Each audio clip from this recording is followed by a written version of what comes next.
ভাই সকল, আমরা এখন চুরি ইউনিয়নের 14 নং ওয়ার্ডে আছি। আমরা এখন থেকে কোনো ছোট মোটো চুরি করবো না, ডাইরেক্ট বিগ ডিল। কি কস তোরা? ঠিক ঠিক। আপনি তো ভাই জানেন ভাই, আমি চুরি করতে গিয়ে ভুলি মনে ছিল আপনার লাগবে ধরা খাইছিলাম। ভাই আপনি কিন্তু কামটা গেলেন না আমারে। তুমি কি নতুন এই চুরির লাইনে? ভাই কালকে জয়েন করছি। ভাই আপনি কিন্তু 2 আঙ্গুলের কামটা মানে গেলেন না। 2 আঙ্গুল মানে? ভাই ওই যে পকেটের থেকে 2 আঙ্গুল দিয়ে মানি ব্যাগটা ভাই করো, ওই কামটা গেলেন না ভাই।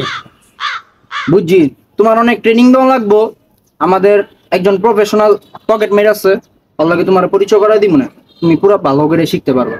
তাইলে আমি এই কাজটা এখন কাটতে শিখবো। তাহলে আমাকে জৈশ্বর লয় কথা কো। সমস্যা নাই ছোট ভাই, একদিন লইও কাম কাজ শিখাই দিব। ঠিক আছে ভাই, ঠিক আছে। ভাই আমার তো একটা স্বভাব আছে, চুরি করতে যায় মায়ে মানুষ দেখলে আমার মাথা আল্লাহ জায়গা। তোরে তো চুরির পেশার মধ্যে চলতো না রে, তোর তো না আরই নেশা আছে।